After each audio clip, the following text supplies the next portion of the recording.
What's going on, everybody? CRC back with you here. Welcome to the channel. If you're new here, please consider subscribing. And I do have affiliate links for Amazon, including for what I'm about to talk about, in the description below. Hook me up if you like. Cool if you don't. Whatever. So, this is the locator, and this is like the newest version of it. And it's kind of like a last line of defense when it comes to finding downed quads, airplanes, whatever, or even your cat. So, you know, we try to layer. I think of finding and being able to retrieve lost ships as like a multi-layer approach. The number one, of course, is you have your DVR. Maybe you have a GPS on there, a buzzer. I've got the new Armatin buzzer on there that, you know, will beep and everything like that when the battery gets ejected. And, you know, those are all great. But I still use my locator on nearly every flight. And the reason why is it's just another last line of defense. Is it better than anything else that's out there with when you have a battery ejection, like the Hellgate buzzer or the other lipo finder, whatever it's called? It's kind of the same thing, and it's just another point of reference. So I'll be 100% honest with you.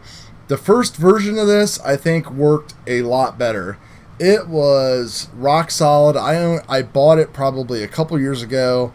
I remember using it on my Vortex 285 and 250.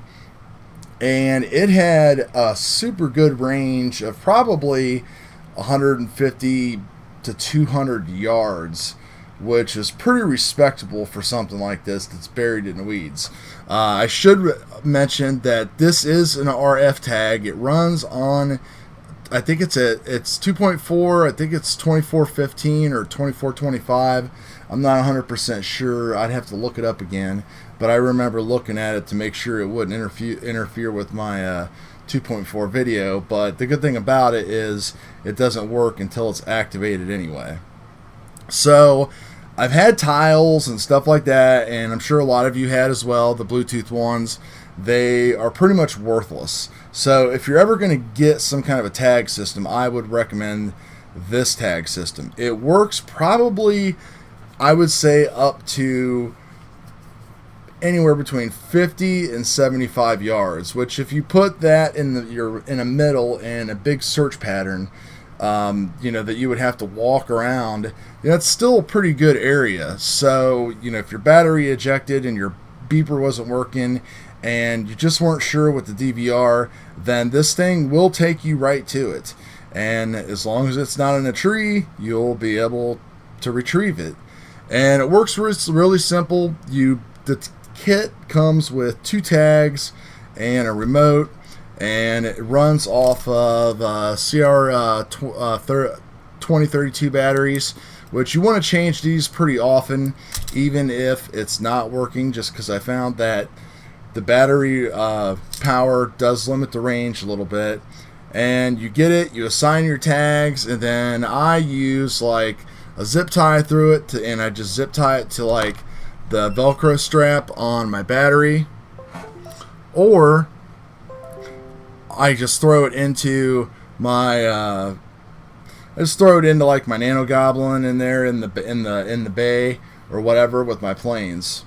So it's not loud. You're not going to hear it, even though it does beep. So it just basically works like this. You turn on the remote control, and then I know that this is tag number 2, so I hold down and turn on tag number 2. Alright, let's try that again.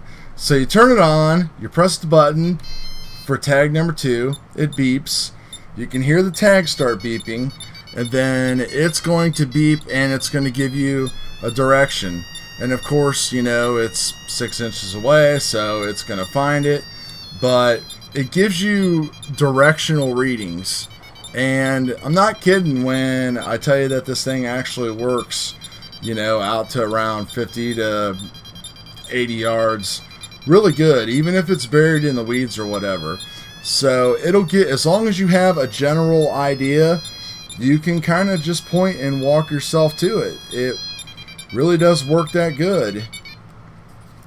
Like I said, the older version seemed a little bit more powerful, but again, this is just like a last line of defense. I have my first Epic that I built. I was so excited to fly it. I went outside, flew it over into the fields that I usually do, and I ran my battery down, and I had to ditch it in the field, and I didn't have a buzzer hooked up to it. I didn't have my DVR on, which, by the way, set your DVR to auto start, so that way you never have to worry about it, but you still have to make sure that you have a video signal when you power on, because I have noticed that sometimes it won't start recording if you don't have a video signal. So anyway, that's the locator, and I think it's the best tag option that's out there for the price. There's things like the Marco Polo and stuff like that that I think work a little bit better, but the tags are huge and it's a lot more money. So this is a good option for now. For the price, ends up being about 40 bucks a tag. When you buy extra ones, pretty much the same price as the buzzer, but like I said, you can just clip this on, throw it everywhere.